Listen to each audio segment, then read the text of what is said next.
Our New Testament reading this morning, our gospel reading, comes from Luke, and we read from the New Revised Standard Translation. And normally I like it, normally it's good.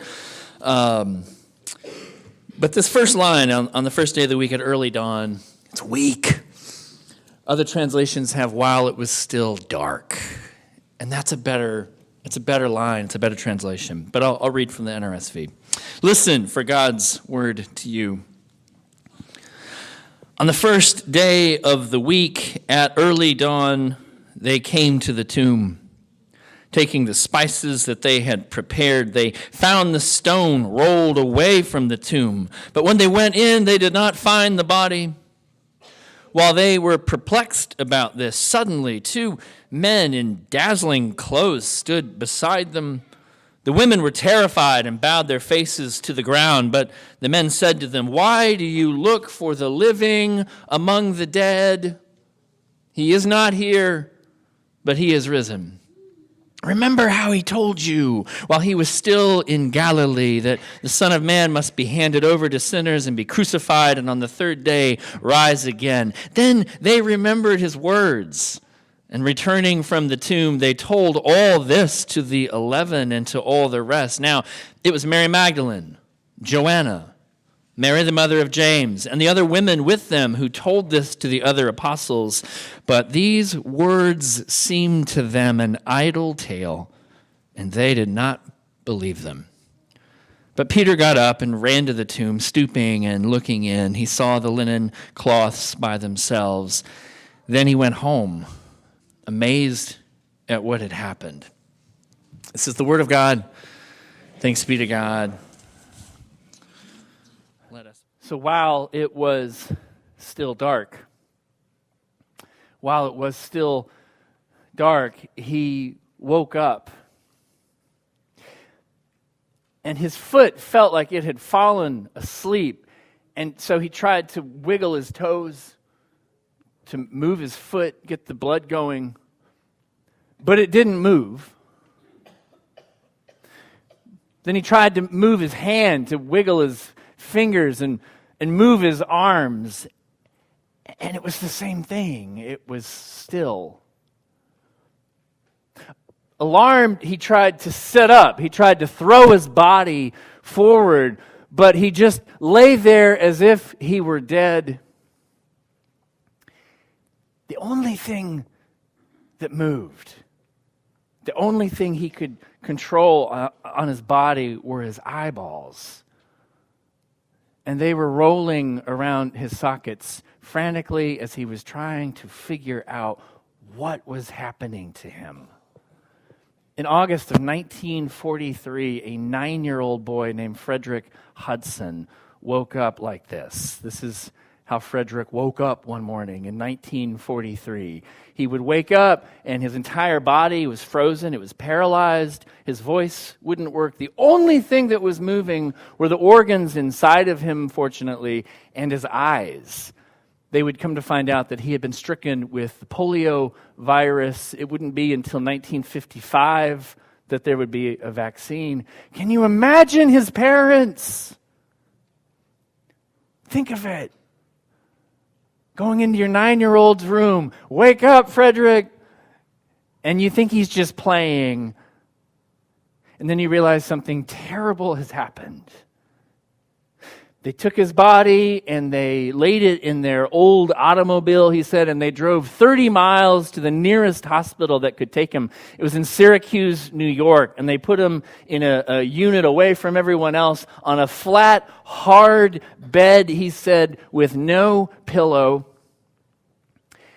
There's no cure. There was no treatment for polio.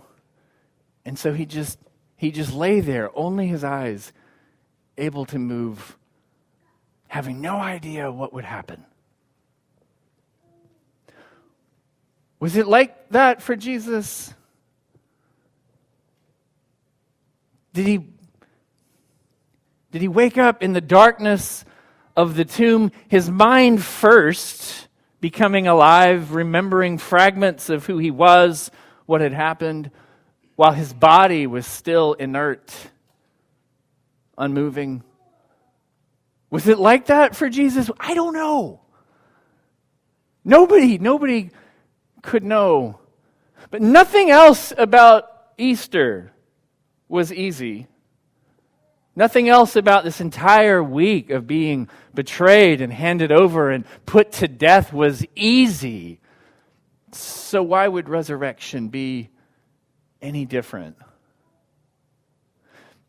Except that's not, this is just me, but that's not the Easter that I was taught to believe in. That wasn't the Easter story that I learned growing up. I don't know about you all. The Easter story that I was told when I was growing up, or sort of imbibed from the culture, it's a little more pastel. You notice that? Yeah, it's a little happier. The Easter story, as I knew as a child, had like chocolate, and I don't know what the bunny had to do with it, but it's chocolate, so hey, But the story itself, it's a happy story. I was taught that the Easter stories, it's a happy ending kind of story, and you know what that kind of story is like. It's a linear story. We're used to these in our movies, especially American movies, where things are good, and we're moving along, and maybe there's a little challenge. You got to have some drama to make a decent movie. But the challenge is an anomaly. It's not meant to be there, and the protagonist, the character, just has to get over it, to beat it, to win, and then everything's back to normal, and everything's happy again. And then you cue the happy music, and you roll the credits, and it's all light. It's just all happiness. That's what I learned. But that's not what the Scriptures are telling us. That's not the story of Easter in the actual Bible, if we take the time to read it.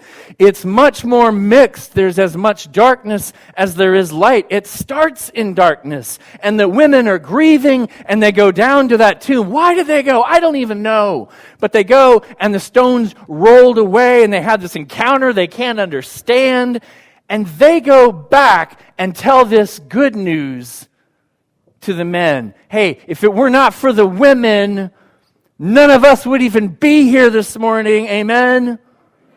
The church might want to remember that. And they go and they tell the men, and the disciples just get it, right? No. The disciples, Luke says to them, it seems like an idle tale. Again, a weak translation. The word here is lyra. And lyra is not a nice word. It is not a church word. Lyra it means BS, is the nicest way I can put it. It's a curse word, and that's what the men felt the women were telling them. He's risen? Lyra. There's nothing easy about any of that. No, the story of Easter in the Bible isn't a happy ending story. It is a good news story, and that's very different. In a good news story, it's seasonal or cyclical. And it means there are times where we are up and there are times where we are down. And it means that the darkness, the difficult times are as important as the light. They're not an anomaly or a blip. But in the darkness and in the difficulty, these are seasons that have something to teach us too. That's what a good news story is. I learned to think about Jesus this way from that 9-year-old boy who grew up or woke up paralyzed that morning. I learned to think this way from Frederick Hudson. He would recover. He would get up off of that bed eventually and actually leave that place, which he said, that place of torture and healing. Leaving it was the hardest thing he ever had to do. But he did leave, and he grew up, and he got his PhD in psychology, and he became one of the leaders in the world about teaching adults, teaching us how to navigate the changes of life. Because as he kept seeing all around him, life just doesn't go the way you want it to go. But it shifts on you, and it changes, and it's hard. And if we don't learn how to roll and how to change, then we won't know how to navigate this thing. Hudson started something called the Hudson Institute in California. I have their permission. This is top secret, by the way. You can't tell anyone about this. I have their permission to share this with you, though, so you're very special. You are very special. Frederick Hudson crafted what he felt are the seasons that we all go through. This is what humans experience. And it starts in that upper left-hand corner, what he calls the heroic self. Go for it. When we are our heroic self, that is when you know who you are, you know the work that you have to do, you're well suited for it, and you're excited to wake up in the morning. You're like, yes, I am ready for work, and you know what's coming next, and you're successful. The work that you have to do in this stage, the work you have to do is to try to sustain. Right? It's to tell yourself you've got to take breaks sometimes and not overdo it because you just are loving what you're doing. So that whole work-life balance stuff you hear all about, that's the work for that season. And it's wonderful if you're there. I'm always looking at this going, that would be nice, wouldn't it? But this moment, this kind of season, it is only a gift and it doesn't last forever. Because once you've achieved what you thought you wanted, you're there and you're working it, it doesn't take long for us to start going, is that it? Is this really what I wanted? It doesn't take long to get bored. Because now you're used to it. And it doesn't take long before you start thinking, oh no, maybe my best days are actually behind me. And when this happens, we find ourselves in that next orange place, the disenchanted self, what he calls the doldrums. And when we are in the doldrums, we are bored, and we are grumpy, and we are cranky. No one here has ever felt this, I am sure. It's for other people. What we do most of the time as adults is we go back and forth between those two corners. We try to maybe take a class or something, or learn something, or do something to change things up so that we can revitalize ourselves, but basically stay in the lives that we know. And that's fine. A lot of us do that for years. But sometimes it's just entirely unsustainable, and something even from the outside happens, and we can no longer live the lives we were in. Sometimes it's a death. Sometimes it's a terrible illness, a divorce, retirement, having a kid, the kid's moving out. It doesn't have to be a bad thing, but it's something so monumental that the lives that we were living, we can no longer live them, and we drop down into this third stage, what he calls the inner self, or the cocooning. You see all of our butterflies on the wall over here. The cocooning phase. And in the cocooning phase, we turn away from the world. We disengage from the friends that we had, from the activities that we knew. We turn inside because we know that only inside of us, in the darkness inside, is the deepest self there that we can reconnect with. Maybe find those parts of ourselves we used to allow to express, or even maybe there were parts of ourselves that were never allowed to express growing up, but are there and are vital. Cocooning is this time where we turn inward. Our friends, it's an unpopular time. Our friends and our family say, hey, just keep trying, just get out there. And it's bad advice. Because when you're cocooning, you need silence and quiet and aloneness. But after time, and for many people it can take years, 3 to 5 or more years, we do become ready. We begin to emerge again. We discover that deep inner self, and then we're ready to engage the world again. That's this orange quadrant, the passionate self. But we're not the same as we were, right? Because we've engaged in something deep and powerful. And we come out as this new person, trying new things, and we're a little more vital, we're a little more dangerous. But we're engaging again, we're just different. And then, once we figure things out, there we are at the top again. This is the seasonal nature of our lives. And it's a mistake. What we are taught is to grab on to quadrants 1 and 4, where you're just killing it, or you're passionate and getting ready to kill it. And we're taught to just be in those places. You don't want to be in the doldrums, and you don't want to be in cocooning. And we teach you that because, frankly, you're a lot harder for us to deal with when you're in those places. It's a lot easier for us when you're engaged and ready to go. But the reality is, you have work to do, and you can't bypass it. And so rather than holding on to just the stage that you wish you were in, what Hudson teaches us is that what life is really about is sensing the season that you're in and doing the work you have and then letting go to move into the next and doing that work and then letting go. And that letting go is so hard for us. I think that's the hardest part. So this is how I've come to understand Jesus and his entire life, and certainly Holy Week. We don't think a lot about what Jesus was doing before he was doing ministry in the Galilee, but he had a life, right? He was a carpenter, a techne. He probably worked in Sepphoris, Zipporah in Hebrew. It's this city 3 miles from Nazareth with these amazing buildings and artisans who worked in tile, some of the finest art in the world. I've seen it. And he probably worked there, and he did this for 20 years. And it was probably great for a while. But then, and this happens to us, maybe he got bored. Maybe he just began to sense it was too small for who he was, but he must have become disenchanted. Because he wound up on the muddy banks of the Jordan River in the middle of nowhere with this wild man with his hairy hands who pushed Jesus down under those waters. And Jesus came up knowing he needed to do something different. But you notice Jesus didn't just leap right into it. He didn't just start a new life chapter. No, the Spirit hurled him into the wilderness, the eremas. That's cocooning, my friends. He left all of these people, everything that he knew, and he went and he turned inward and he wrestled with the voices inside of himself, the dark voice of Satan itself, saying, just give up.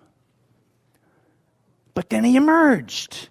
He emerged, and he wasn't quite the same as he was before, was he? He wasn't just Jesus the carpenter. No, now he's Jesus the speaker. He's Jesus the healer. He's entirely different and wondrous. He spoke, he taught like no one else ever did. They asked him, hey, can a rich person be loved by God? Can a rich person be saved? And he said, well, it's possible, but it's like a camel going through the eye of a needle. That's supposed to be funny, by the way. He used humor. And people were like, what do we do with this? He also saw people in a way no one else did. There was a woman who'd been bent over for 15 years. She'd been bent over, gnarled over for 15 years. People stopped seeing her. You know, when we see someone who's a wreck of themselves, at first we go, oh, how sad. And then we just stop seeing them because it's too painful. But when Jesus walked past her, he stopped. And he must have gotten down on his hands and his knees. He must have gotten down all the way down and put his hands on her gnarled feet and looked up into her eyes. For the first time in over a decade, somebody looked into her eyes and treated her like a person. And he said, stand up. And he raised her up. And he said, daughter of Abraham, daughter, your faith has made you well. I suspect he had something to do with it too, but no one was like this. And yet he didn't stay in that Galilean amazing heroic self phase forever either, did he? He had 3 years of that. And there were some doldrum times. He wasn't just always happy Jesus. You know, there was a time when he goes, how long do I have to put up with this faithless and perverse generation? You're like, crank it, Jesus. That is doldrum language, people. And so he finally set his face to Jerusalem, which is what we've endured this week. He set his face to Jerusalem, and he endured the most radical form of cocooning I can imagine. He was nailed to a tree, his body was put to death, and then he was laid in this tomb. And in the darkness of this tomb, everything stopped, everything stilled. There was no one around. And yet, even though it looked like nothing was happening, something was there. Something was growing. We couldn't perceive it, but there was something. And then Easter Sunday, this is what we celebrate. He emerges. He comes out, but he's not the same either, is he? Jesus in Easter, this is not just a happy ending story where everything's put back to normal. He comes out and he's risen, he's back, but he's different. He's got wounds in his hands and in his side. And his wounding, these aren't just something to hide and pretend doesn't matter. It's actually how we know who he is. Thomas missed when he visited the disciples and he came back and Thomas says, "How do I even know it's you?" And Jesus said, "Here, put your fingers in my wounds, in my scars. Put your fingers in my hole in the side." It's by his wounding that we recognize him. It's everything that he went through that made him who he is. One of the things about Frederick Hudson is that he didn't just learn about the seasonality in that room, in that hospital room. He didn't learn just about the seasons, but he also learned something else so vital about living a seasonal life. When he was laying there was no treatment.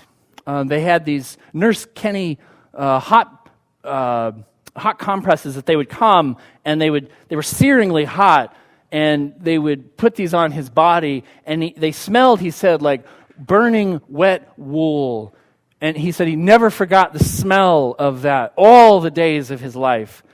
And some of the nurses, they'd come and they'd do what they could, but it was a job and they had a lot of kids and it's painful. But there was one nurse, her name was Susan. And Susan would come in and she would care for his body, but then she would care for his heart and his soul. She would come in and she would care for his body, and then she'd get right over his little face where his eyes could move, and she'd look into his eyes until they looked back at her and she could tell that he was recognizing her. And she said, Frederick, there's something very important you have to do. She said, you have to look up. You have to look up at the lines and the cracks in the ceiling. You have to use the only part of your body that can work and look up and then dream. And she said, dream and begin to see who you might be. Who will you be as you look into these lines and cracks? Will you grow up and be a track star where you get out of here and your legs won't just work, but they'll be fast? Will you grow up and maybe go to college? Maybe study medicine? Will you grow up and maybe find somebody special and marry them and have children? Who will you be? Keep looking, Frederick.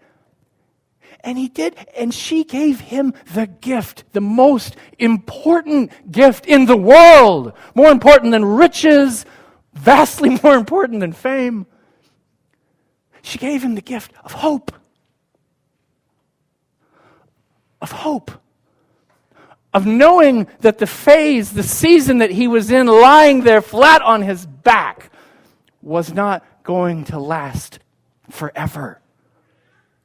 And it was that hope that kept moving him through, that kept him trying and struggling, and it worked. There was one day he was looking up at the cracks and the lines, and he was imagining himself running like boys do through the forest, leaping over logs, and suddenly he felt a tickling, a scratching in his foot.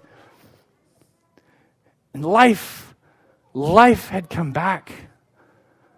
Life had come back, and it wasn't easy that next season. There's still work to do. But it was different. I don't know what phase, what season you feel like you're living in.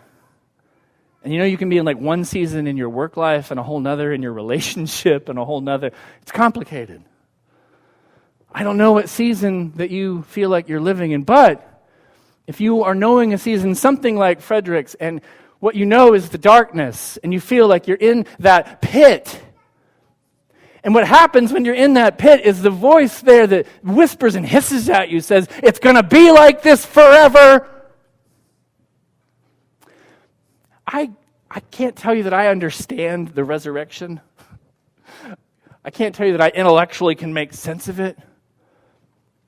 But what I trust in, what I believe in, is that when I'm in that dark place and that voice is saying, it's going to be like this forever, I trust in the resurrection that there is a light coming, even as yet unseen.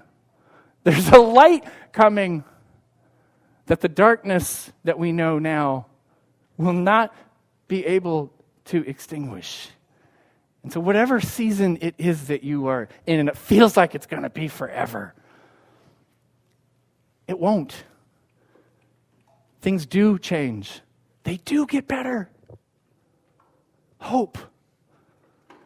Trust in resurrection. And keep looking up.